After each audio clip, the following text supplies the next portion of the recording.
இயேசுவே நன்றி. ஹalleluya. Praise the Lord. Praise you Jesus. Thank you Jesus. உமது இரத்தத்தால் எங்களை கழுவும் ஆண்டவரே, தூய்மையாக்கும் விடுதலை தாரும், அனைத்து மனக்கட்டு உடைக்கப்படுத்தும் ஆண்டவரே. Cast every unclean spirit, Father, mighty name of Jesus. கண்களும் காதுகளும் திறக்கப்படுத்தும் ஆண்டவரே, எங்களோட உறவாடும், எங்களை வழிநடத்தும் இயேசுவே நன்றி. ஹalleluya. வாரும் தூய ஆவியானவரே, ஹalleluya. ஞானத்தின் ஆவியே இயேசுவே நன்றி. ஹalleluya. Praise the Lord. Praise you Jesus. Thank you Jesus. ஹalleluya. இன்னைக்கு சோலமனின் ஞான நூல் 7வது அதிகாரம், 8வது அதிகாரம், 9வது அதிகாரம், இந்த 3 அதிகாரத்தையும் ஒன்றா நம்ம இன்னைக்கு தியானிக்க போறோம். சரிங்களா? 7, 8, 9.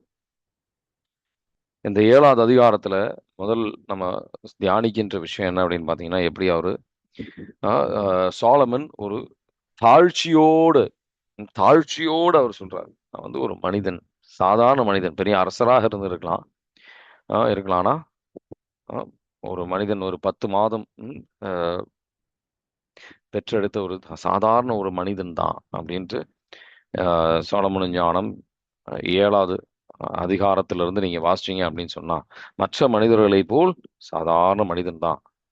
ஒரு அரசனா இருந்தாலும் பெரிய வித்தியாசம்லாம் கிடையாது. அவன் இறப்பும் அதே மாதிரிதான் இருக்கும், மற்றவர்களை போல் தான் இருக்கும் அப்படின்னு சொல்லி அவரு ஞானத்தை பற்றி, ஞானத்தை நம்ம பெற ஆசைப்படுகின்றோம் அப்படின்னு சொன்னா, முதல் விஷயமா நம்ம ஆசைப்பட வேண்டிய விஷயம் என்ன அப்படின்னா, நம்மளுடைய குறைவுகளை நம்ம புரிந்து கொள்ள வேண்டும்.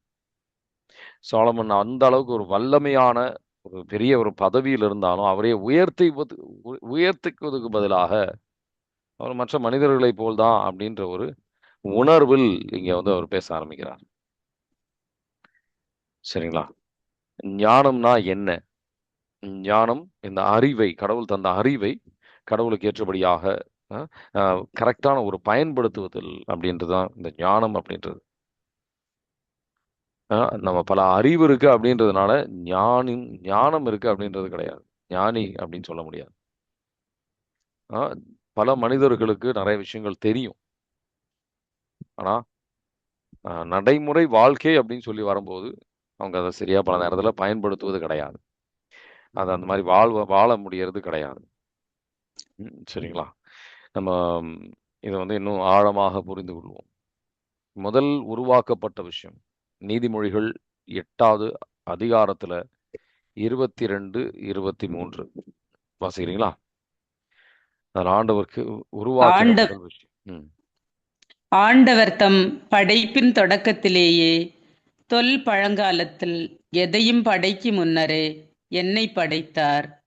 தொடக்கத்தில் பூவுலகு உண்டாகும் முன்னே நானே முதல் நிலைநிறுத்த பெற்றேன். ஆமேன். Praise the Lord. ஆமேன். Praise the Lord. முதல் உருவாக்கப்பட்ட விஷயம். சரிங்களா?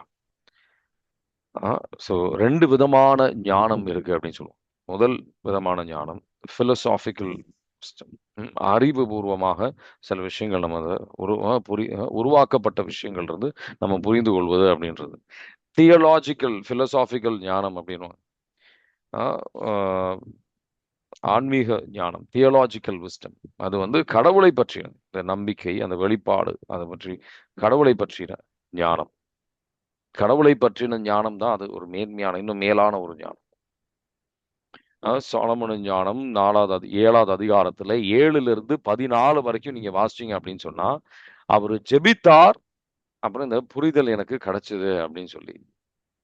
இது இயற்கையாக நமக்கு கிடைக்கக்கூடிய ஒரு விஷயம் கிடையாது. ஜெபத்தின் வழியாக அவர் இது பெற்றுக்கொண்ட ஒரு கிருபை. சரிங்களா? சாலமோனின் ஞானம் 7வது அதிகாரம் 7வது வசனம் வாசிக்கிறீங்களா? எனவே நான் ஞானம் மன்றாடினேன், எனக்கு கொடுக்கப்பட்டது. நான் இறைவனை வேண்டினேன். ஞானத்தின் ஆவி என் மீது பொழியப்பட்டது. செங்கோலுக்கும் அரியணைக்கும் மேலாக அதை விரும்பி ஜெபிக்கும் போது அத ஞானம், அந்த அறிவு அந்த கிடைக்குது. சரிங்களா? ஞானம், அந்த புரிதல் அவருக்கு கிடைக்குது, அண்டர்ஸ்டாண்டிங். இங்க ஞானத்தை மற்ற எல்லாத்தையும் விட அவரு மேன்மையாக சிந்தித்தார். அடுத்த வசனங்கள்ல நீங்க அதான் பாக்குறீங்க. அதோட முக்கியமா அவர் சொல்ற விஷயம் என்ன அப்படின்னு பாத்தீங்கன்னா, ஞானத்தோடு சேர்ந்து மற்ற எல்லா விஷயங்களும் அவர் பெற்றார் அப்படின்ட்டு. ஞானத்துக்கு ஒரு மேன்மையான முக்கியத்துவத்தை அவர் வாழ்க்கையில கொடுக்கிறாரு. உடல் நலத்தை விட பல விஷயங்களை விட அவர் முக்கியத்துவத்தை அவர் கொடுத்ததுனால ஞானத்தோடு சேர்ந்து எல்லா விஷயங்களும் அவருக்கு கிடைக்குது. 11வது வசனம் வாசிக்கிறீங்களா? ஞானத்தோடு ஞானத்தோடு எல்லா எல்லா நலன்களும் நலன்களும் என்னிடம் வந்து என்னிடம் வந்து சேர்ந்தன. சேர்ந்தன. அளவற்ற செல்வத்தை அது ஏந்தி வந்தது. ஆமேன். Praise the Lord. ஆமீன். Praise the Lord. ஸோ அளவற்ற செல்வம் அவருக்கு வந்து இது வந்து கிடைச்சது. அதுல கடவுளுடைய நண்பராகவும் அவர் மாறினார். 14வது வசனம், அவரு நண்பராகவும் மாறினார். வாசிக்கிறீங்களா? மனிதர்களுக்கு அது என்றும் குறையாத கருவூலம். அதை அடைவோர் கடவுளோடு நட்பு கொள்வர். நற்பயிற்சி அளிக்கும் கொடைகளால் நற்சான்று பெற்றவர் ஆவர். ஆமேன். Praise the Lord. ஆமீன். Praise the Lord. அற்புதமான ஒரு விஷயம் இந்த ஞானம் அப்படின்றது. ஆன்மீக ஞானம், முக்கியமா ஆன்மீக ஞானம் அப்படின்றது. சரிங்களா? இது வந்து நம்ம அன்றாட நாள் தேவைகளுக்கும், நம்ம வந்து ஒரு வீட்டுல ஒரு தாய் தந்தையாக இருக்கிறீங்க, ஒரு பிள்ளை சில தவறுகள் செய்யறாங்க, அவங்களை எப்படி வழி நடத்துவது, அழுகுற குழந்தை வந்து நம்ம எப்படி வழி நடத்துறது, அவங்க தவறுகள் செய்யும் போது எப்படி வழி நடத்துது, அவங்களுக்கு வளர்ச்சி எப்படி கொடுப்பது, ஒரு மனிதனுக்கு எப்படி ஆன்மீக வளர்ச்சி கொடுப்பது. எல்லாருக்கும் ஒரே விதமாக ஆன்மீக வளர்ச்சி கொடுக்க முடியாது. அது மாதிரி இதுல இந்த ஞானம் இருக்கும்போது பல விஷயங்கள் வேலை செய்யற இடத்துல அதை அந்த மக்களை அந்த வேலை செய்கின்ற அந்த நிறுவனத்துல இருக்கிற நபர்களை எப்படி வழி நடத்துவது அப்படின்ட்டு எல்லா விஷயங்களும், உறவுகள், கணவன் மனைவிக்குள்ள, மனைவியோட கணவருக்கு எப்படி செயல்படணும், மனைவிக்கு கணவரோட எப்படி பேசணும், அந்த மாதிரி விஷயங்கள் ஞானத்தின் வழியாக நம்மளோட வளர்ச்சி, இந்த பொருளாதாரத்தை எப்படி பயன்படுத்துவது, கவுன்சிலிங், ஆன்மீக கவுன்சிலிங் கொடுக்கும்போது ஞானம் இல்லாத கவுன்சிலிங் கொடுத்தோம்னா அது வேதனையாக தான் மாறும். வேதனையாக தான் மாறும்.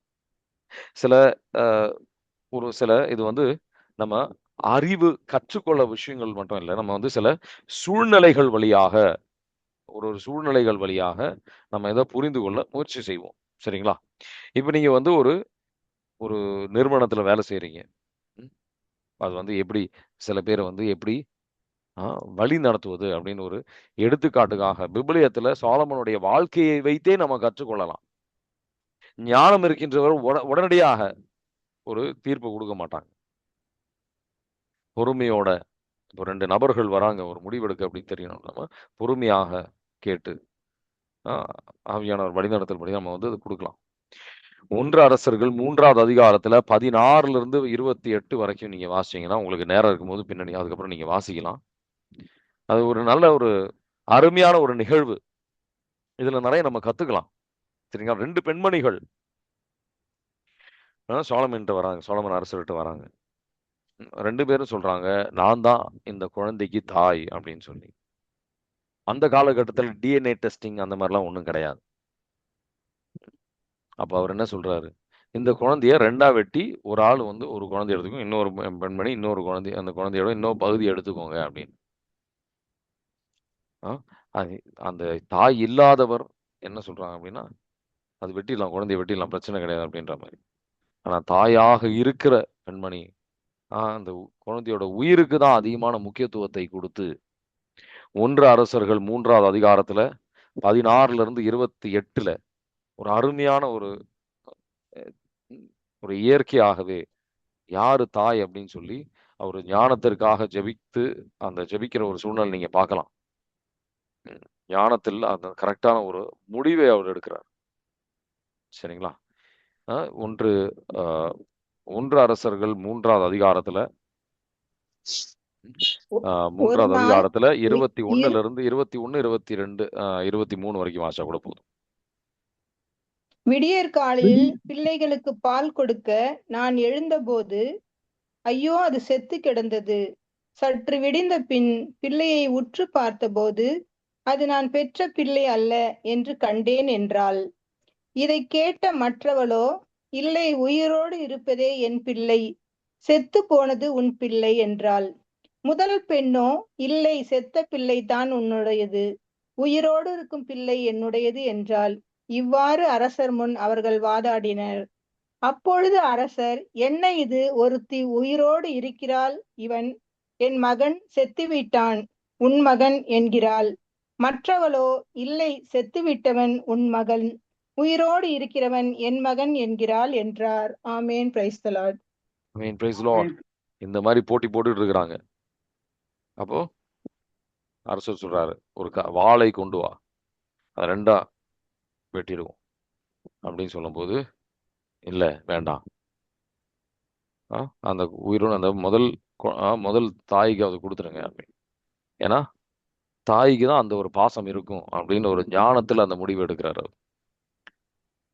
சில இரண்டாவது ஸோ இந்த மாதிரி சில, ஏன்னா இது வந்து ஆவியானவருடைய வரம்.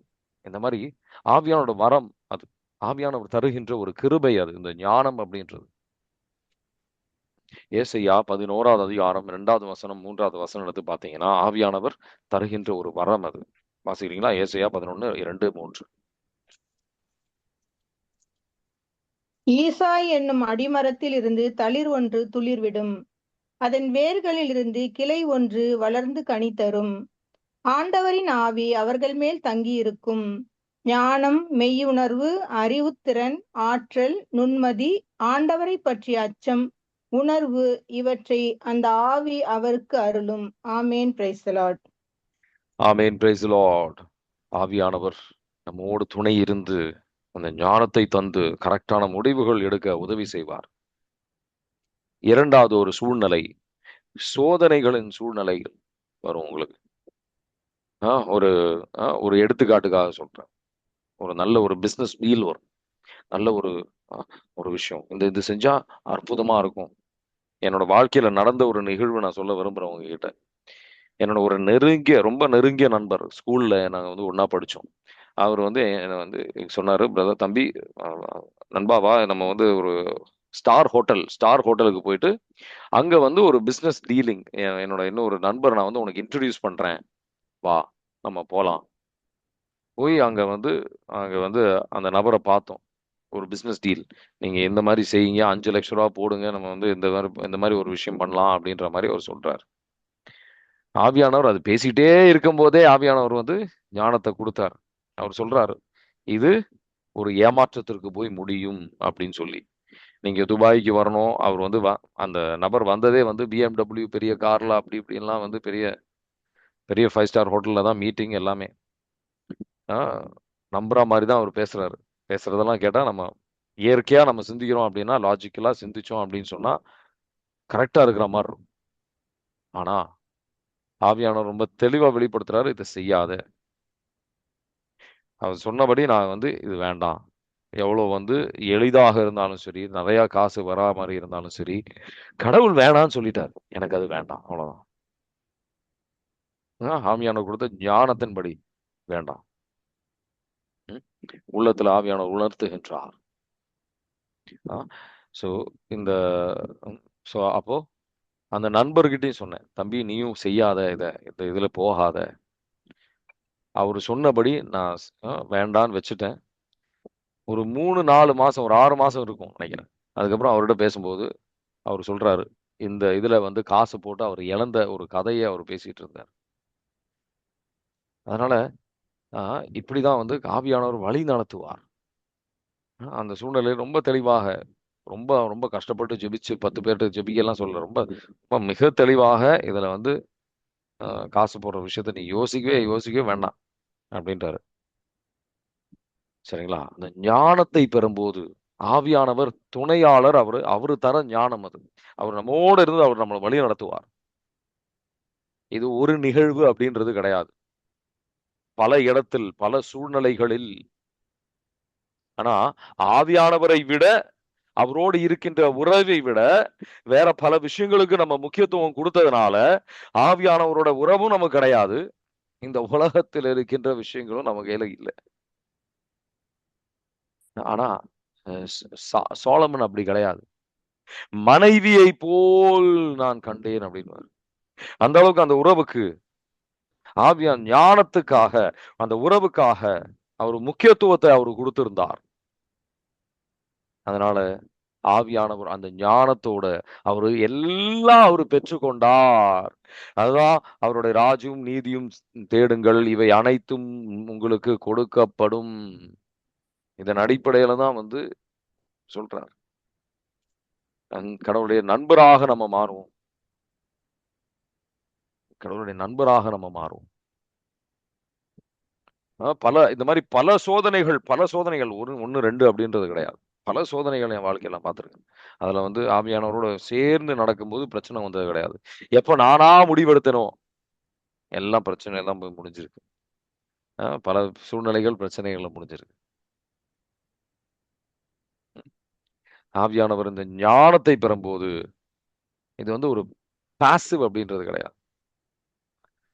ஆவியானவர் ஞானம் பெறும்போது நம்ம சில ஆசீர்வாதங்கள் பெற்றோம் அப்படின்றது மட்டும் கிடையாது. என் நண்பர் அவரு கஷ்டத்துக்கு போகக்கூடாதுன்னு சொல்லும்போது அவருக்கும் நான் வழி நடத்தல். அவர் நான் சொன்னா ஏற்றுக்கொள்ள மாட்டார் அப்படின்னு சொல்லியும் ஆவியானவர் எனக்கு உணர்த்துகின்றார். ஆனால் அது ஒரு கடமை. ஆவியானவர் இது நல்ல ஒரு சூழ்நிலை கிடையாது அப்படின்னு சொல்லி அதை வெளிப்படுத்த சொல்றார்.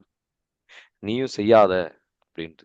ஆனா அதை செஞ்சு அந்த தவறுக்கு சென்று பல பாவங்களுக்கு சென்றுதான் இந்த மாதிரி நம்ம சில நேரத்துல சில கஷ்டங்கள்ல தான் நம்ம புரிஞ்சுக்கிறோம். அது அது அது அது அந்த பிரச்சனைக்கு நான் ஏன் போனோம், நான் எதுக்கு இதெல்லாம் இவர்கிட்ட சொல்லணும் அப்படின்லாம் நம்ம யோசிக்க மாட்டோம் ஞானம் இருக்கும்போது. தாவீது பெத்ஷிபாவோட விபச்சாரம் செய்யும் போது தீர்க்கதரிசி நாதன் என்ன செய்யறாரு, நீ பாவி அப்படின்லாம் உணர்த்து. அப்படி பெரிய இதெல்லாம் சொல்லல. ஒரு ஊமையை சொல்கின்றார், அவர் புரிய வைக்கின்றார், நீங்க இந்த மாதிரி விதத்துல பாவம் செய்யறீங்க அப்படின்னு சொல்லி. அந்த உணர்த்துதலால் அவரு பாவத்தை உணர்கின்றார். அந்த ஓமை வழியாக பாவத்தை உணர்கின்றார். நீ ஒரு சோம்பேறி, நீ ஒரு பொய் சொல்றவன் அப்படின்றது பதிலாக ஒரு அன்பில் அவர் உணர்த்துகின்றார் அவர் செய்யற பாவத்தை. அந்த மாதிரி அன்புல மற்றவர்களை திருத்த, கனிவோடு மற்றவர்களை திருத்துகின்ற கிருபை நம்ம ஞானத்தை பெறும்போது நம்ம பெறுவோம். ஞானத்தை பெறும்போது நம்ம பெறுவோம். 2 திமோத்தி 2வது அதிகாரம் 24, 25 ஞானம் இருக்கின்ற அடையாளம் வாசிக்கிறீங்களா? 2 திமோத்தி 2வது அதிகாரம் 24, 25. ஆண்டவரின் பணியாளர் சண்டையிடாதவராயிருக்க வேண்டும். அது மட்டுமல்ல, அனைவரிடமும் கனிவு காட்டுகிறவராகவும் கற்பிக்கும் திறமையுடையவராகவும் தீமையை பொறுத்து கொள்பவராகவும் மாற்று கருத்துடையோருக்கும் பணிவோடு பயிற்றுவிப்பவராகவும் இருக்க வேண்டும். ஏனெனில் ஒருவேளை அவர்கள் உண்மையை அறிந்துணர்ந்து மனம் மாற கடவுள் அருள் கூறலாம். ஆமீன். Praise the Lord. ஆமீன். Praise the Lord. இப்போ இந்த ஞானத்தை நம்ம எப்படி பெற்றுக்கொள்வது? எல்லா சூழ்நிலைகளுக்கும் உங்களுக்கு ஞானம் ரொம்ப தேவையாக இருக்கும். ஞானத்தை எப்படி பெற்றுக்கொள்வது? யாக்கோபின் நூல் 1வது அதிகாரம் 5வது வசனம். கேளுங்க, ஆண்டவர்கிட்ட கேளுங்க. சோலமன் பெற்றுக்கொள்வது அப்படிதான். யாராக இருந்தாலும் ஆண்டவர் கரத்தில் தான் பெற்றுக்கொள்ள முடியும். ஆவியானவரே வாருமையா, ஞானத்தோட என்ன நிரப்பும் ஆண்டவரே. யாக்கோபு 1:5 வாசிக்கிறீங்களா? உங்களிடையே குறைவான ஞானம் கொண்டிருப்போர் கடவுளிடத்தில் கேட்கட்டும், அப்பொழுது அவரும் ஞானத்தை கொடுப்பார். அவர் முகம் கோணாமல் தாராளமாய் எல்லாருக்கும் கொடுப்பவர். ஆமீன். Praise the Lord. பயம் இல்லாம கடவுள் எனக்கெல்லாம் ஞானம் தருவாரா, என்னாலெல்லாம் ஞானத்துல வளர முடியுமா அப்படின்லாம் யோசிச்சுட்டு கிடையாது. அவர் ஞானத்தை தருவார் அப்படின்ற ஒரு நம்பிக்கையில் அதை கேட்கணும். அவர் ஞானத்தை தருவார். ஒரு 20 வயசு இருக்கும், ஒரு 20, 21 ஒரு 23 வயசு இருக்கும்னு நினைக்கிறேன். ஸோ அப்போ வேலைக்கெல்லாம் போய்கிட்டு இருக்கேன். அந்த நேரத்துல என்னுடைய நண்பர் அவரு ஆன்மீகமா பல விஷயங்கள்லாம் சொல்றாரு. எனக்கு அந்த நேரத்துல அந்த காலகட்டத்துல பாத்தீங்கன்னா பெரிய ஆன்மீக வளர்ச்சி எல்லாம் கிடையாது. அவர் சொல்ற விஷயங்கள்லாம் பார்த்து மெய் மறந்து நிக்கிறேன். சரிங்களா? மெய் மறந்து நிக்கிறேன். எப்படி இவன் வந்து இந்த மாதிரி பெரிய பெரிய விஷயங்கள்லாம் பேசிக்கிட்டு இருக்கிறான் அப்படின்ட்டு. அந்த அந்த நேரத்துல வந்து ஆண்டவர்கிட்ட இப்பவும் நான் ஜெபிச்சது எனக்கு வந்து அழுது ஜெபிச்சது எனக்கு நல்லா ஞாபகம் இருக்கு. நம்மளையே தாழ்ச்சியோடு ஜெபிக்கும் போது சாலமன் எப்படி ஜெபிக்கின்றார்? தாழ்ச்சியோடு அவர் ஜெபிக்கிறார். நான் சாதாரண மனிதன் அப்படின்ட்டு. மற்ற அரசனாக இருக்கலாம். மற்ற மனிதர்களை போல் நான் சாதாரண மனுஷன் அப்படின்ற ஒரு நம்மளே தாழ்ச்சியோடு நம்பிக்கையோடு ஜெபிக்கும் போது நம்ம ஞானத்தை அவர்கிட்ட கேட்கும்போது, ஆனா அதுக்கு ஒரு சில தடைகள் இருக்கு. சீராக்கின் புத்தகம் 51:20 தூய்மையில் நம்ம ஞானத்தை பெற்றுக்கொள்வோம். சீராக்கு 51:2 20 வாசிக்கிறீங்களா?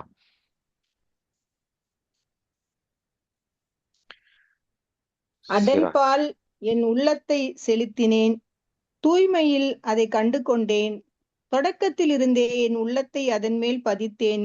இதன் பொருட்டு நான் என்றுமே கைவிடப்பட்டேன். ஆமேன். Praise the Lord. ஆமீன். Praise the Lord.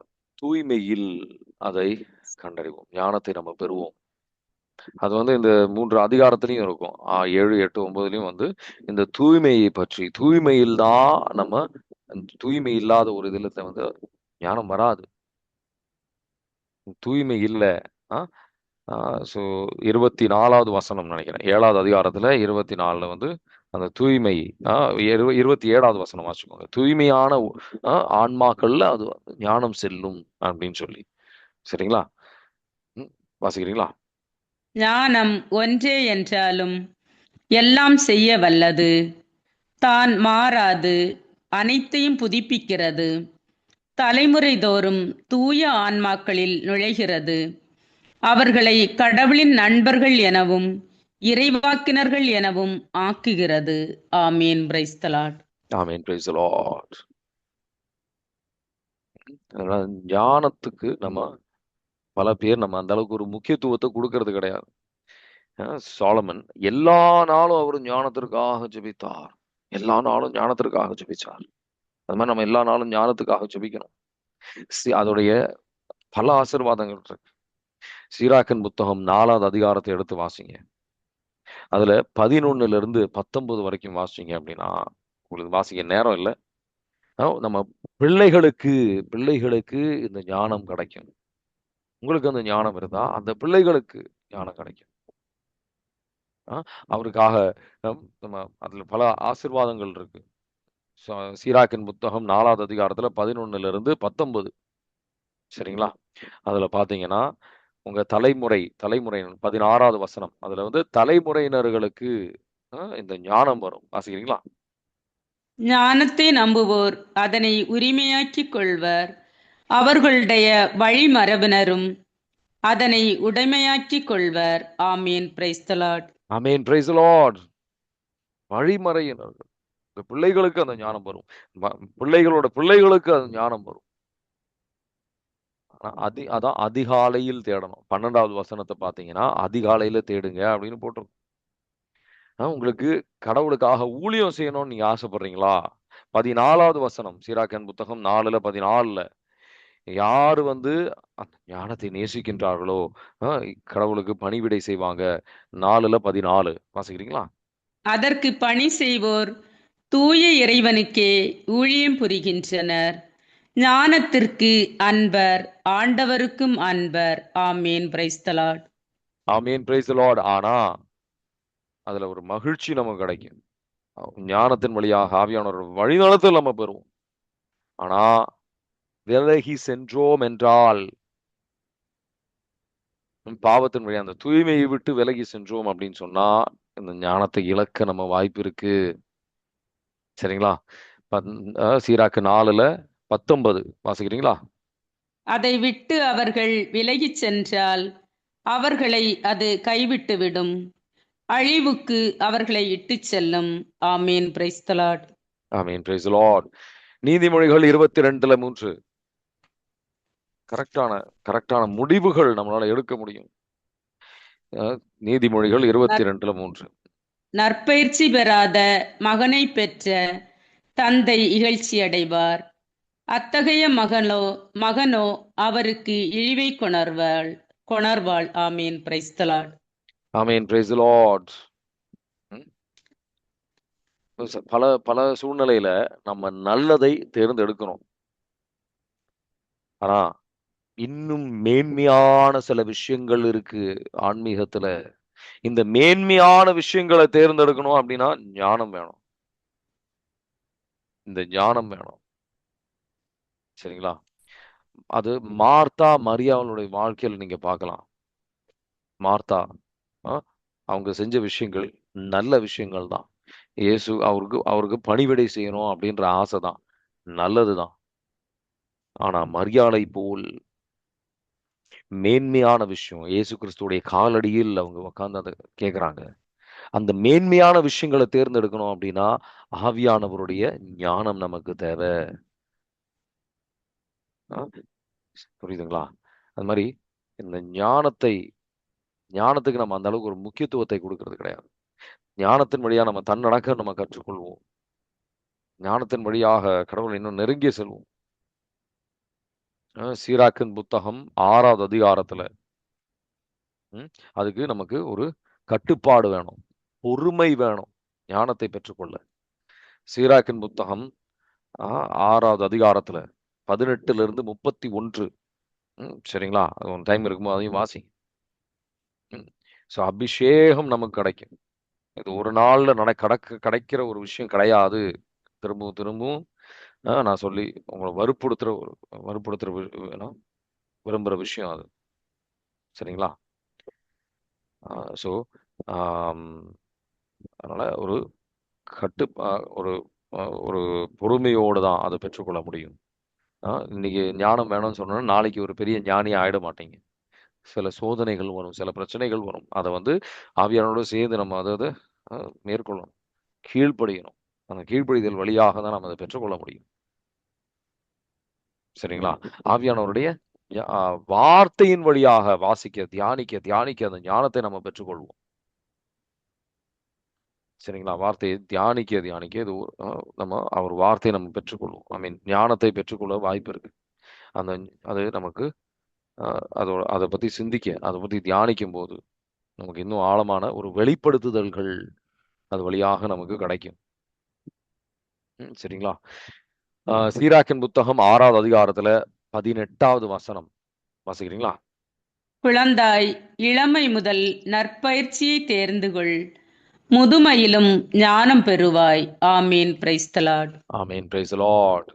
இளமையிலிருந்து முதுமை வரைக்கும் நம்ம ஞானத்தை பெற்றுக்கொண்டு வளரலாம்.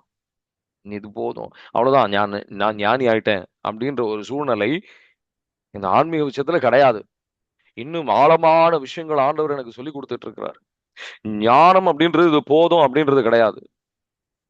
இன்னும் மேன்மையான விஷயங்கள், அது ஒரு கடல் மாதிரி. அது எனக்கு கொஞ்ச நாள் முன்னாடி ஒரு காட்சி ஒன்று கொடுத்தாரு. இந்த ஒரு முத்து எப்படின்னா, அது வந்து கடவுள் வந்து தராரு. எப்படின்னா அது வந்து தங்கத்தில் செய்த ஒரு முத்துன்ற மாதிரி. அது இந்த காட்சி வழியாக கடவுள் சொல்ற இன்னும் ஆழத்துல ஆண்டவர் வார்த்தையில இன்னும் வார்த்தையில் இன்னும் ஆழங்கள் இருக்கு. அந்த மேலோட்டமா நம்ம வந்து வாசிச்சுட்டு என்னையும் சேர்த்து தான் சொல்றேன். புரிஞ்சுக்கிட்டு நம்ம வந்து சில மறைநூல் வல்லுநர்கள்லாம் சொன்னதெல்லாம் புரிஞ்சுக்கிட்டா அந்த ஆண்டவரோட வார்த்தையின் ஆழத்தை நம்ம புரிஞ்சுக்கிட்டோன்றது கிடையாது. இன்னும் ஆழங்கள் அதுல இருக்கு.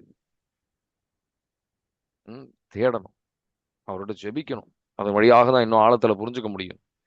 சீராக்கின் புத்தகம் 6வது அதிகாரம் 27வது வசனம் வாசிக்கிறீங்களா? அதனை நீ நாடி தேடு, அது உனக்கு புலப்படும். அதனை சிக்கன பிடி, நழுவ விடாதே. ஆமீன். Praise the Lord. ஆமென். Praise the Lord.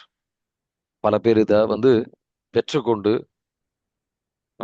நழுவ விட்டுறவர்கள் நிறைய பேர் இருக்கலாம். அதான் வந்து பைபிள்ல போட்டிருக்கோம், சிக்கன பிடித்துக்கொள் அப்படின்ட்டு. சில கிருபைகளை பெற்றுக்கொண்டு நம்ம வந்து அதை உதாசீனப்படுத்துறோம். பல பேர் அந்த கிருபையை வந்து பல விஷயங்களுக்காக கடவுளையும் ஞானத்தையும் ஆவியானவரையும் அவரோட இருக்கிற உறவையும் அதிகமான முக்கியத்துவத்தை கொடுக்கணும்.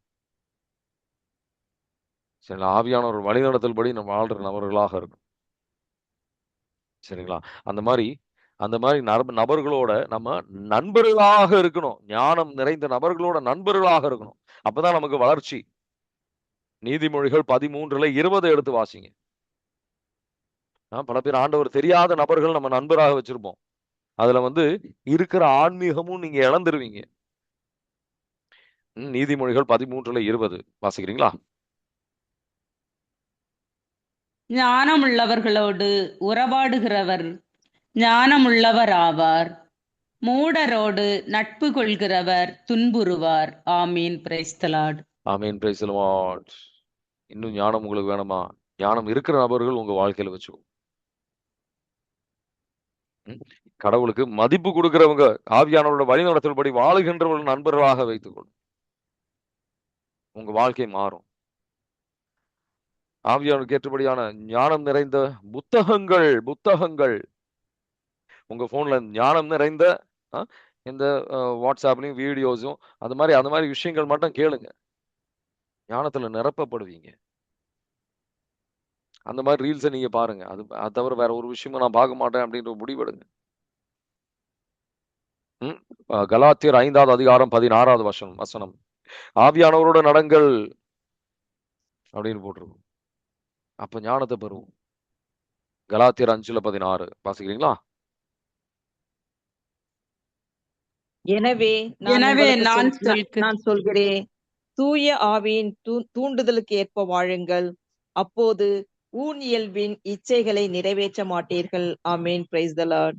ஆமீன். Praise the Lord. என்ன கேட்டீங்கன்னா, இது வரைக்கும் நான் சொன்னதுல மிக முக்கியமான ஒரு வழி நடத்துதல் இது. பல நேரத்துல நம்ம ஜெபத்துல ஞானத்தை கூட பெற்றுடுறோம். ஆனா தூய ஆவியானவரின் தூண்டுதல் படி வாழுகின்றவர்கள் விரலை விட்டு எண்ணலாம். உணர்ச்சியின் தூண்டுதல் படி வாழுகின்றவர்கள் தான் பெரும்பாலும். அதுதான் நம்ம பிரச்சனையே. அதனாலதான் ஆவியானவரோட ஆழமான உறவுக்கு நம்ம செல்ல முடியல. கடவுளோட உறவுல வளர்ந்தவர்கள் எல்லாருமே ஆவியானவரோட தூண்டுதலால வாழ்ந்தவர்கள். ஆவியானவர் தூண்டுதல் பல பேர் புரிஞ்சுக்கிட்டாலும் சில பேர் அந்த மாதிரி வாழ்றது இல்லை. உணர்ச்சிகளுக்கு தான் முக்கியத்துவம். அந்த உணர்ச்சியில அதிகமா செயல்படுறது சாத்தான் தான் செயல்படுறான். அந்த புரிஞ்சுக்கவும் மாட்டேங்கிறான். வேதனைக்குரிய விஷயங்கள் இதெல்லாம். 1 கொரிந்தியர் 1வது அதிகாரம் 24வது வசனம், இயேசு கிறிஸ்துவே இந்த ஞானம்.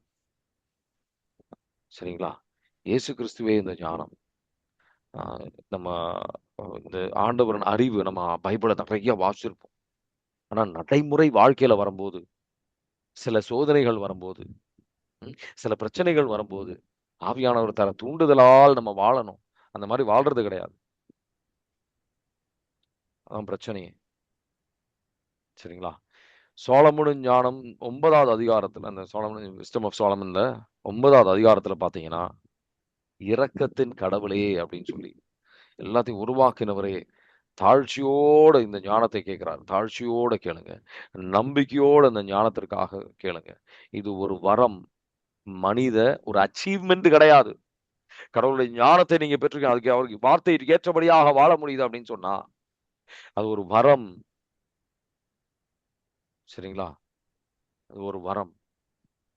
நம்ம அத ஞானத்தை பெற்றாலும் அதுல ஆணவப்படுறதுக்கு வேற ஒண்ணும் கிடையாது. கடவுளுக்கே மகிமை. சரிங்களா? நம்ம தாழ்ச்சியோட தான் அதை பெற்றுக்கொள்ள முடியும். அதுக்கு எல்லாற்றையும் விட மேலான நம்ம உடல் நலனை விட மேலான முக்கியத்துவத்தை கொடுக்கணும். அதனாலதான் அதிகாலையில 3 மணிக்கு எழுந்தீங்கன்னா இந்த ஞானத்தை பெறுவதற்கு முக்கியம். நம்ம எளிதாக நம்ம பெற்றுக்கொள்ளலாம் அப்படின்னு போட்டிருக்கோம். ஆனா நிறைய பேர் அந்த தியாகத்தை செய்ய தயாராக இருக்க மாட்டாங்க. சரிங்களா? சோலமனுடைய ஒரு எடுத்துக்காட்டை ஆண்டவர்கிட்ட நம்ம அதுக்காக ஜெபிக்கணும். சுயநலமா பல விஷயங்களுக்கு நமக்கு ஜெபிக்கணும். இந்த ஞானம் எதற்காக? அதுக்கு ஒரு நோக்கமும் வேணும். அவருடைய திருவுளத்தை நிறைவேற்றுவதற்காக இந்த ஞானத்தை கேட்கணும். பல நேரத்துல ஞானத்தை கேட்கறது எதுக்கு? மற்றவங்கள்ட்ட நான் ஞானின்னு காட்டிக்கிறதுக்காக. அப்படி இல்லை. ஆண்டவரின் திருவுளத்தை புரிந்து கொள்ள, அந்த திருவுளத்தை நிறைவேற்றுகின்றவர்களாக.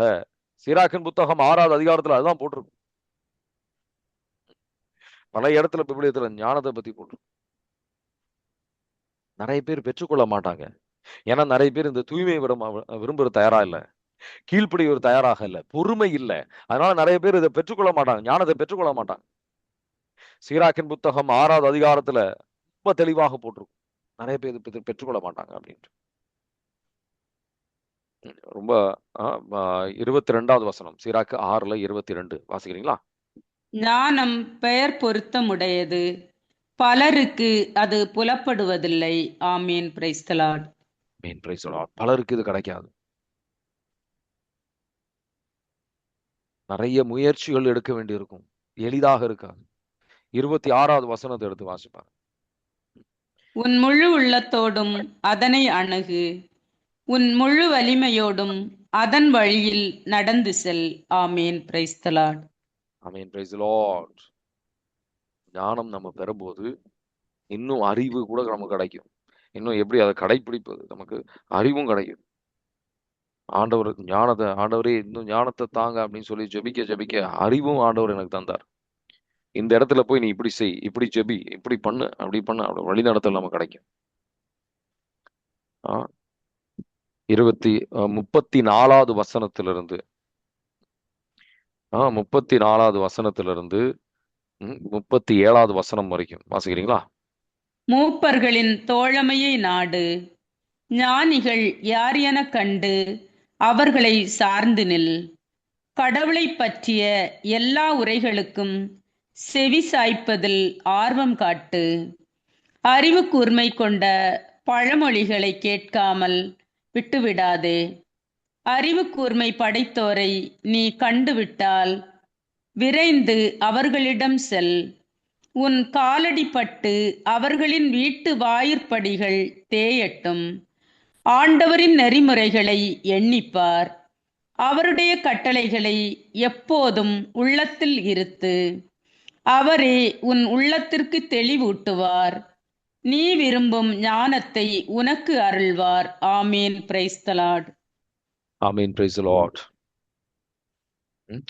இது இதோடைய உங்களுக்கு இது வாசிக்கும் போது இதோட ஆழம் உங்களுக்கு புரிஞ்சிருக்கும். சரி, இதோடைய முக்கியத்துவம் உங்களுக்கு புரிஞ்சிருக்கும். எல்லா நாளும் பல என்ன சொல்றேன், இந்த பைபிள் ஸ்டடி, இந்த என்ன சொல்றேன், இந்த ஃப்ரைடே ஜெபம் சில வருடங்கள் கொரோனா காலகட்டத்தில் ஸ்டார்ட் பண்ணது. ஒரு 6 வருடமா பண்ணிட்டு இருக்கேன்னு நினைக்கிறேன். ஸோ இப்போ பண்ண காலகட்டத்தில் பார்த்தீங்கன்னா ஸ்டார்டிங்கில் இந்த அளவுக்கு என்ன சொல்றேன், அந்த ஃப்ரைடே ஜெபத் காலகட்டத்தை ஜெபிக்கும் போது அவர் ஞானத்திற்காக அந்த அளவுக்கு ஜெபிக்க சொல்லலை. ஆனால் இந்த கொஞ்சம் காலகட்டமா அவர் அந்த ஞானத்திற்காக ஆவியானவர் தூண்டுதலால எல்லாரும் இந்த ஞானத்தை பெறணும். ஞானம் இல்லாதனாலதான் மற்றவர்கள் பல அழிவுக்கு செல்கின்றோம், நம்ம பாவங்கள் செய்யறோம், கடவுளை விட்டு விலகி செல்கின்றோம். அந்த ஞானம் இல்லாதனாலதான். ஞானத்தோட முக்கியத்துவம் நமக்கு தெரியல. ஞானத்திற்காக அந்த அளவுக்கு நம்ம ஜெபிக்கிறது இல்லை. எல்லா நாளும் ஜெபிக்கணும் ஞானத்திற்காக, ஆவியானவர் வழிநடத்தலுக்காக. அந்த மாதிரி நம்ம ஜெபிப்பது கிடையாது. சரிங்களா? அதோட முக்கியத்துவம் தெரியல, அதனாலதான் ஜெபிக்கிறது கிடையாது. இன்னைக்கு தியானித்த இந்த ஞானத்தை, ஏன்னா ஞானத்தோட முக்கியத்துவம்னாலதான் இன்னும் எக்ஸ்ட்ரா ஒரு 10 நிமிஷம் எடுத்திருக்கிறேன். சரிங்களா? அதனால தயக்கப்படாம ஞானத்தை பத்தி ஏதாவது கேள்விகள் இருக்கு அப்படின்னா கேட்க தயக்கப்படாதீங்க. ஏதாவது கேள்விகள் இருக்கா?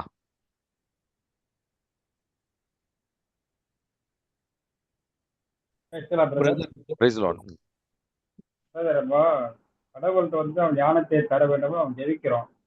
ஆனா கடவுளோட இணைந்திருக்கும் போது அந்த ஞானத்தை பெற அதிக தூண்டுதல் நமக்கு வருகிறது. ஆனா அவர் விட்டு விலகி வரும்போது அந்த ஞானத்தை சுத்தமா மறந்துடுறோம். அதுக்கு நம்ம என்ன செய்யணும்? ஆமா, ஸோ நீங்க அதை எழுதி வையுங்க. எழுதி வைங்க உங்க வீட்டுல. ஞானத்தை தேடுவோருடைய முக்கியத்துவம், ஒரு வசனத்தை எடுத்து, உங்களுக்கு ஒரு பிடித்த ஒரு வசனத்தை எடுத்து அதை போடுங்க. அப்ப நீங்க மறக்க மாட்டீங்க ஞானத்தை தேடுவதுடைய ஒரு முக்கியத்துவத்தை. அதற்காக ஜெபிப்பீங்க.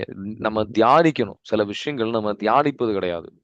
இதை கேட்டுடுறோம், கேட்டு முடிச்ச உடனே விட்டுறோம். இப்போ நான் இப்போ சீராக்கின் புத்தகம் 6வது அதிகாரம், இந்த சாலமோனின் ஞான நூல் 7, 8, 9 இதெல்லாம் வாசிங்க. இன்னும் அதிகமா வாசிங்க. உங்களுக்கு சில நேரத்துல நான் தியானித்த விட உங்களுக்கு அதிகமா சில நேரத்தில் கடவுள் வெளிப்படுத்துவாரு. நீதிமொழிகள் 1வது அதிகாரம், அந்த மாதிரி பல விதமான அதிகாரங்கள் ஞானத்தை பத்தி போடப்பட்டிருக்கு. அதை எடுத்து வாசிங்க. வாசிக்கும் போது இந்த ஞானத்தின் இன்னும் தூண்டுதல் உங்களுக்கு அதிகமாக வரும். நீதிமொழிகள் 1வது அதிகாரம், 2வது அதிகாரம். சரிங்களா? ஸோ 14வது அதிகாரம், இதெல்லாம் வந்து வாசிங்க. அப்போ இந்த ஞானத்தின் இன்னும் ஆசை உங்களுக்கு இன்னும் அதிகமா வரும். சொல்லுங்க. வேற ஏதாவது கேள்வி இருக்கா? இது உங்களுக்கு போதுமா பதில்? இன்னும் எதிர்பார்க்குறீங்களா? இல்ல பிரதர், நீங்க சொல்றது புரியுது. பட் இருந்தாலும் நானும் காலையில் டெய்லி எழுந்திரிச்சு இந்த ப்ரேயர் பண்ணும்போது எல்லா திருவாசலேருந்து வார்த்தைகள் போட்டுக்கொண்டு இருக்கிறேன், படிச்சுட்டு இருக்கேன், மனசுல பதிக்கொண்டு இருக்கு. ஆனா என் மனசு வந்து பாத்தீங்கன்னா ஒரு சில இறைவார்த்தை என்ன சொல்றதுன்னா, பகைவரோட நட்பு கொள்ளாத என்று ஒரு திருவசனம் கொடுத்துருக்கு. இதே மாதிரி பகைவரை மன்னிக்குன்னு சொல்லி ஒரு திருவசனம் கொடுத்துருக்கு. இது நம்ம ரெண்டு நம்ம எதை எடுத்துக்கிறோம்? அதே மாதிரி ஞானத்துக்கு போகும்போது ஞானத்தின் இறைவார்த்தை நம்ம உள்ளத்துல கொஞ்சம் கொஞ்சமா உள்ள கொண்டு வரும்போது இந்த 2 கேள்விகளுக்கு பதில் தெரியாம திண்டாடும் போது நம்ம யாருடைய உதவியை தேடுவது என்று ஒன்றும் புரியல எனக்கு. எதிரிகளை அன்பு செய்ய சொல்றாரு. அப்புறம் இன்னொரு விஷயம் சொன்னீங்க, என்ன சொன்னீங்க? அதாவது எதிரிகளோடு நட்பு கொள்ளாது. அது வந்து நட்பு இருந்தாதான் அன்பு செய்யணும்னு அவசியம் கிடையாது. கரெக்ட் தானே? என்ன நினைக்கிறீங்க? கரெக்ட் தான். ஆனா அந்த அளவுக்கு ஒரு நெருக்கத்துக்கு நம்ம கொண்டு வர வேண்டிய அவசியம் இல்லை. நம்ம சில எல்லைகள், நண்பர்கள் வீட்டுக்குள்ள கூட்டு வந்து உட்கார சாப்பிட எல்லாம் வைப்போம், அதெல்லாம் இருக்கு. சரிங்களா? ஆனா எல்லாரையும் அந்த அளவுக்கு நம்ம வீட்டுக்கு கூட்டு வர மாட்டோம். நம்ம வந்து நெருக்கத்துக்கு கூட்டு வர மாட்டோம். நம்ம உள்ளத்துக்கு கூட்டு வரணும் அவசியம் கிடையாது. ஆனா எதிரிகளை நம்ம அன்பு செய்யணும். புரியுதுங்களா? அவங்க இப்போ எதிரிகளை நம்ம நம்ப முடியாது. ஏன்னா அவங்களுக்கு நமக்கு எதிராக இருக்கிறாங்க. நம்புறதுன்றா நம்ம நண்பர்கள். அன்பு செய்யணும் அப்படின்னா அவங்களுக்கு ஒரு தேவை இருக்குன்னு நம்ம புரிஞ்சு நம்ம வந்து அவங்க தேவைகளை உதவி செய்யறது தான் அன்பு செய்யறது அப்படின்றது. சரிங்களா? புரிஞ்சிருச்சா? இன்னும் கேள்வி இருக்கு, நான் கேளுங்க. அது ரொம்ப முக்கியமான கேள்வி தான், நல்ல கேள்வி தான். சொல்லுங்க. அதான் நான் டெய்லி படிக்கும்போது எனக்கு அந்த இறைவாசனை வந்து மனசை ரொம்ப ஆழமா பதிச்சிட்டு இருக்குது. ஏன்னா ஒவ்வொரு டைமும் ஒவ்வொரு இறைவார்த்தைகளும் இது மாதிரி போடும்போது எதிரிகளோட ஜாக்கிரதையரு நட்பு கொள்ளாதே அப்படிங்கும்போது இயேசு வந்து எதிரிகளை எத்தனை முறை மன்னிப்பதுன்னு கேட்கும்போது 7 முறை 70 முறை இந்த வார்த்தை வரும்போது இதில் நம்ம எதை எடுத்துக்கிறதுங்கிறது ரொம்ப குழப்பத்திலேயே போயிடும். உறுதியா மன்னிக்கணும். சரிங்களா? இயேசு கிறிஸ்து எல்லாருடைய நண்பர் ஆகல. அவருக்கு 12 சீடர்கள், இன்னும் 70 பேர் இருந்தாங்க. எல்லாருடைய நண்பர் ஆகல. நீங்க என் பணியாளர்கள் 12 சீடர்கிட்ட மட்டும்தான் கடைசியா சொல்றாரு, இப்ப நான் வந்து உங்களை பணியாளன் என்று அழைக்கல, நண்பர்கள் என்று அழைக்கிறேன். இன்னும் இன்னும் ஆழமான விஷயங்களை வந்து யோவான் நற்செய்தி 15, 17, 16, 17 அவர் வெளிப்படுத்துவார். எல்லாருடையும் அவர் நண்பர் ஆகல. ஆனா எதிரிகளையும் அவர் அன்பு செய்தார். புரியுதுங்களா? பல பரிசேயர்கள் வீட்டுக்கு அவர் செல்றாரு. கரெக்டா இல்லையா? அதுதான் அன்பு செய்யறது அப்படின்றது. நமக்கு அவங்களுக்கு பிடிக்கலனா கூட நம்ம அன்பு செய்யறது. அதுக்காக நம்ம வந்து அவங்க கூட நம்ம வந்து அவங்களோட இன்னும் நெருக்கமான விஷயங்களை நம்ம வெளிப்படுத்த மாட்டோம். புரியுதுங்களா?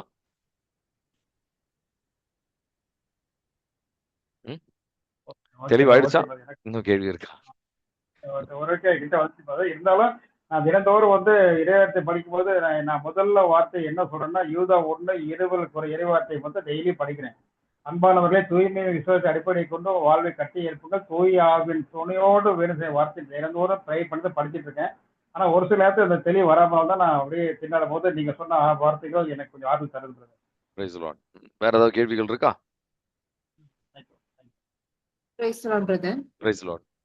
இப்போ காட்சிகளுக்கு வந்து மீனிங் தெரியணும்னா அதுவுமே நம்ம ஞானத்தை கேட்டோம்னா அதுக்கு மீனிங் கிடைக்கும்.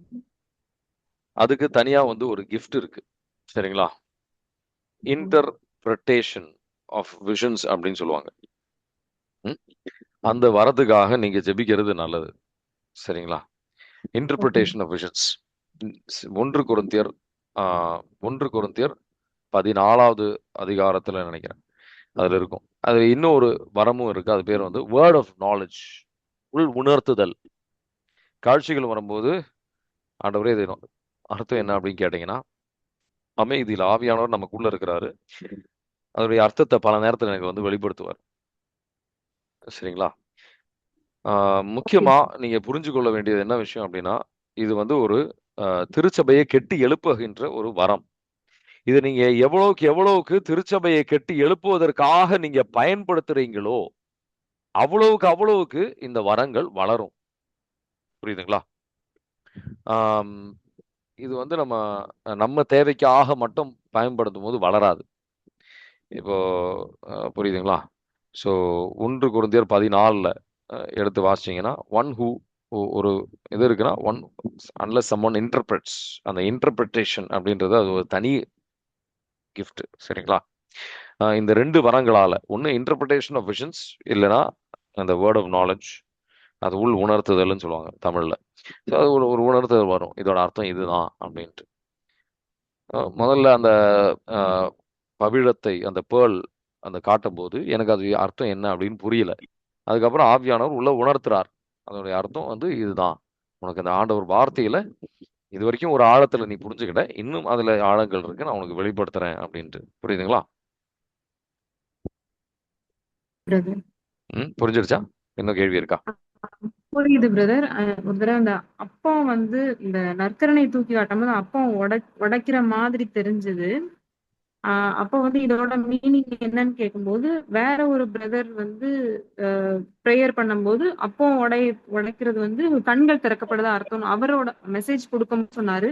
அப்ப இதுக்கு இதுதான் அர்த்தமோ அப்படின்னு நான் ரிலேட் பண்ணேன். இது இப்படி பண்ணலாமா இல்ல இது வேற மீனிங் கடவுள்கிட்ட கேட்கறது?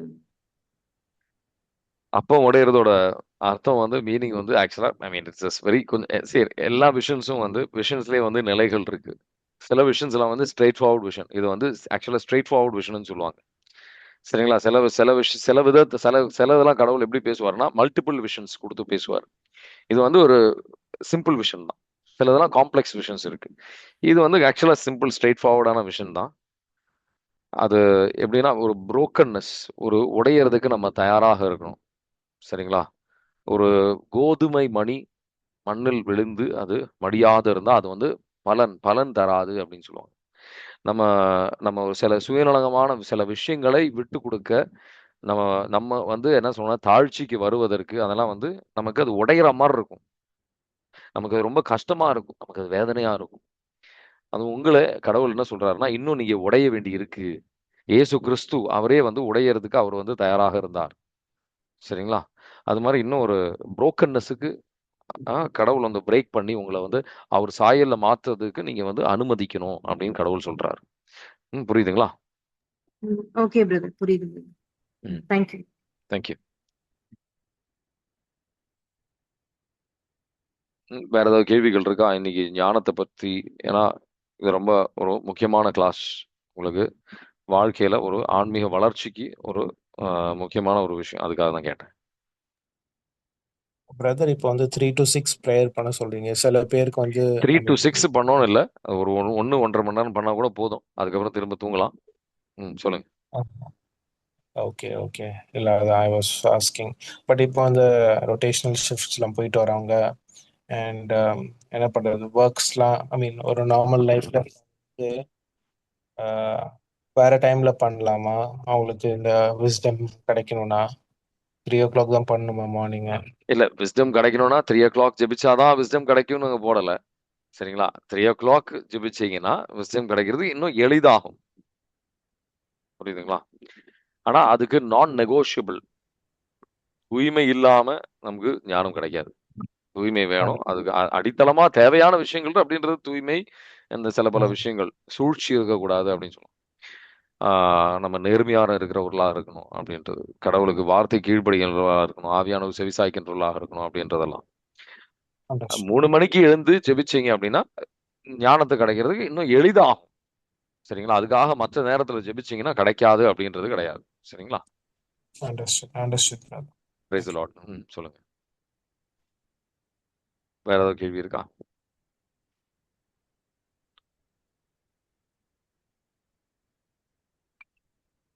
ஏன்னா இந்த ஞானத்தை பெற்றுக்கொள்ளணும். பல பேர் இந்த அழிவுக்கு செல்கின்றது இந்த ஞானம் குறைவினாலதான்.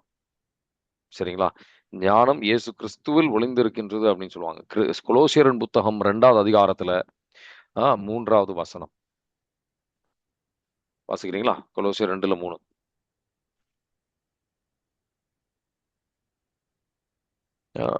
ரெண்டுல 2-3 வாசி.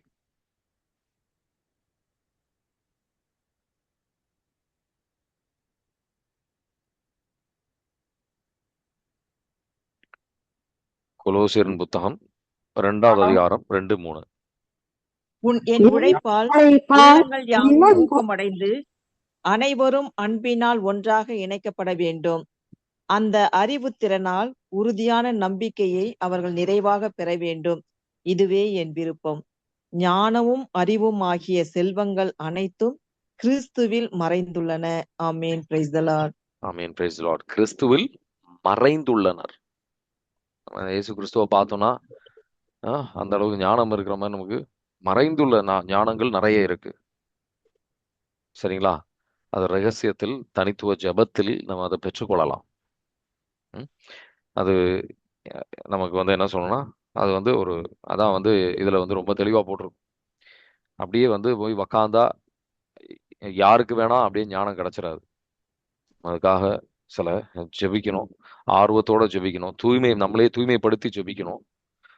அதிகாலையில் ஜெபிக்கணும். நம்ம வந்து அவருக்காக ஆண்டவரே நீங்க எது சொன்னாலும் செய்யறதுக்கு நான் தயார், கீழ்ப்படிதலோடு ஜெபிக்கணும். ஒரு மனைவி என்றதை போல் பார்க்கணும் அப்படின்னு சொல்லி சொலமோன் ஞானம்ல போட்டிருக்கும்.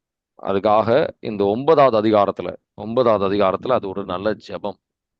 நீங்க வந்து அது சரி எனக்கு டெய்லி இந்த ஞானத்திற்காக ஜெபிக்கணும், எப்படி ஜெபிக்கணும்னு தெரியல அப்படின்னா இந்த 9வது அதிகாரத்தை நீங்க பயன்படுத்தி டெய்லி நீங்க ஜெபிக்கலாம். சரிங்களா? எனக்கு எப்படி ஜெபிக்கணும்னு தெரியல அப்படின்ற சூழ்நிலையில அதுலயும் அதிகாரம்? சாலமோனின் ஞானம் 9ங்களா பிரதர்? ஆமா ஆமா 9வது அதிகாரமா? ஆமா சொலமோன் ஓகே ஞானம் பிரதர், ஓகே. 9வது அதிகாரம்.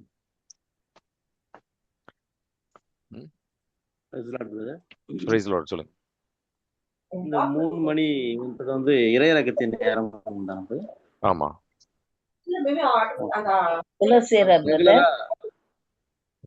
அது ரெகுலரா எடுக்கும் பொழுது அது ரெகுலரா எடுக்கும்போது கொஞ்சம் உடம்பு கஷ்டமாயிடுதுங்களா உங்களுக்கு? ஹலோ, கேட்கல. ரேண்டமா எடுக்கும். ரெகுலரா எடுக்கும் பொழுது உடம்பு பிரச்சனையாயிருது. ரேண்டம் புரியுது. இல்ல கரெக்ட் தான்.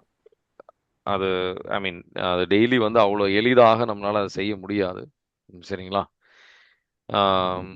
இன்னொரு விஷயம், நீங்க வந்து இந்த மாதிரி ரெகுலரா இப்போ இன்னும் கொஞ்சம் வளர்ச்சி வேணும். சில காலங்கள் ஒரு வளர்ச்சியின் காலம். இப்போ ஒரு எடுத்துக்காட்டுக்காக சொல்றேன். இப்போ நீங்க வந்து உங்களுக்கு உங்க வாழ்க்கையில சில கஷ்டங்கள் இருக்கு, சில வேதனைகள் இருக்கு, உங்களுக்கு வந்து சரியான முடிவு எடுக்க முடியல உங்களால. அப்போ சில கஷ்டமான சூழ்நிலையில போயிட்டு இருக்கிறீங்க. அப்போ நீங்க அதிகாலையில 3 மணிக்கு எழுந்து இந்த ஞானத்திற்காக நீங்க வந்து அதிகமா வந்து ஜெபிக்கலாம். சில தியாகங்கள் எடுத்து 3 மணி காலைல எழுந்து ஜெபிக்கலாம். கொஞ்சம் தொடர்ச்சியா கொஞ்சம் காலங்கள். அப்போ அதுல வந்து இன்னொரு விஷயம் என்னன்னா, நம்ம வந்து கடவுள் தருகின்ற ஆற்றலில் நம்ம செய்யணும். சில பேர் என்ன பண்ணுவாங்க அப்படின்னா, அவங்க சக்தியால அதை செய்வாங்க. அதிகாலையில 3 மணிக்கு எழுந்துறதுமே அவங்க சக்தியால, நான் இதை 3 மணிக்கு எழுந்துருவேன், நான் இதை செய்வேன், நான் இதை முயற்சி பண்ணுவேன். ஆக்சுவலா நீங்க வந்து அதிகாலையில எழுந்து நீங்க வந்து ஜெபிக்கிறீங்க. உங்களால ஜெபிக்கிறதுக்கு அது கடவுள் எழுப்பணும். ஏசாயா 50வது அதிகாரம் முன்னாடி நம்ம தியானிச்சிருக்கிறோம். அதை 50வது அதிகாரத்துல 4வது வசனத்துல போட்டிருக்கோம். கற்றோனின் நாவை அவர் எனக்கு தந்தார் அப்படின்ட்டு.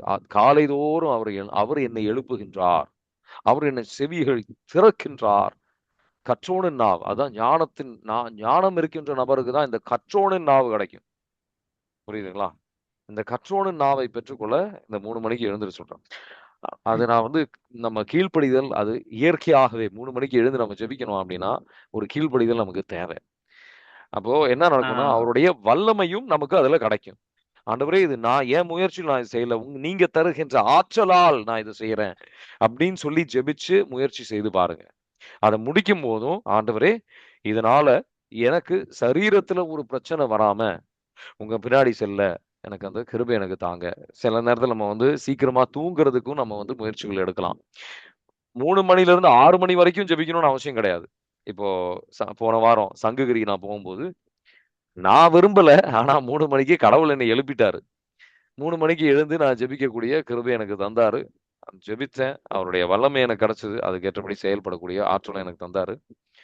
சோ அதனால அந்த நாள் முழுவதும் அவர் கிருபையால் வளரையும் வழி நடத்துறதுக்கு, சக்தியோட செயல்படுறதுக்கும் அவர் கிருபை எனக்கு தந்தாரு. சரிங்களா?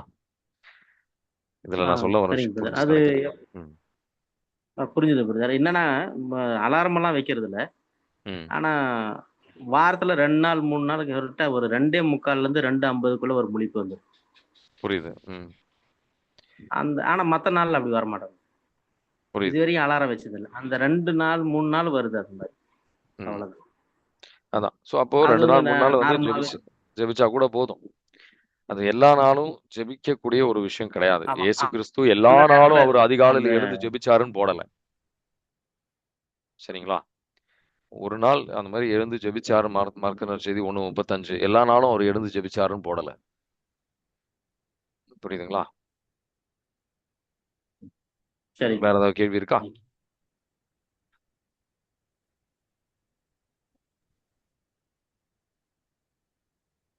அது எல்லா நாளும் அப்ப எந்திரிச்சு ப்ரேயர் பண்ணணும் தேவை இல்லையா? அது விஸ்டம் கிடைக்கிறதுக்கு ஏர்லி மார்னிங் எல்லா நாளும் செய்யணும்னு அவசியம் கிடையாது. சரிங்களா?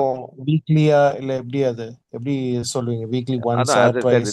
It's seasonal. அது ஒரு காலத்திற்கு. இப்போ ஒரு காலத்துல உங்களுக்கு வந்து ஒரு விஷயத்துக்கும் ஒரு காலம் இருக்கு. அந்த சபை உரையாடல நம்ம வாசிச்சோம். அப்போ அது சில சூழ்நிலையில நீங்க பாத்தீங்கன்னா சில இக்கட்டான சூழ்நிலைகள் இருக்கிற சூழ்நிலை உங்களுக்கு இருக்கலாம். அப்போ நீங்க அதிகாலையில எழுந்து ஜெபிக்கணும். உங்களுக்கு ஒரு நோய், உங்க வீட்டுல யாருக்காவது நோய் இருக்கலாம். சில பிரச்சனைகள், வேலை இல்லாத பிரச்சனைகள், அந்த மாதிரி சில கஷ்டமான சூழ்நிலைகள்ல அந்த ஒரு சீசன்ல அந்த ஒரு சூழ்நிலையில நீங்க வந்து டெய்லி எழுந்து ஜெபிக்கலாம். பிரச்சனை கிடையாது. சரிங்களா? ஓகே. பட் நமக்கு ஞானம் வந்து ஞானத்திற்காக எல்லா நாளும் ஜெபிக்கணும். அதிகாலையில 3 மணிக்கு எழுந்து எல்லா நாளும் ஜெபிக்கணும்னு அவசியம் இல்லை. புரியுதுங்களா? ஓகே. பட் நீங்க சொன்னீங்க அந்த ஞானத்துக்கு பர்டிகுலரா மார்னிங் எந்திரிச்சு ஜெபிக்கணும்னு சொல்றாங்க. பைபிள்ல போட்டிருக்கு ஏர்லி மார்னிங் எந்திரிச்சு. ஆமா. அப்படி பண்ணும்போது உங்களுக்கு ஞானம் அதிகமா கிடைக்கும். சில சூழ்நிலை இப்போ ஃபார் எக்ஸாம்பிள் ஒரு எடுத்துக்காட்டுக்காக சொல்றேன். இப்போ நான் ஒரு தியானத்துக்காக நான் வந்து ப்ரிப்பேர் பண்றேன் அப்படின்னா நான் அதிகாலையில எழுந்து ஜெபிக்கிறேன். புரியுதுங்களா? அவரை எழுப்புறாரு என்ன, அது வேற விஷயம். ஆனா அதுக்கு நான் கீழ்ப்படியணும். இல்லை எனக்கு தூக்கம் தான் முக்கியம் சொல்லி படுத்துடக்கூடாது. சரிங்க? Okay, understand. வேற ஏதாவது கேள்வி இருக்கா? பிரதர், நீங்க இப்ப சங்ககிரின்னு சொல்றீங்கல்ல? ஆமா.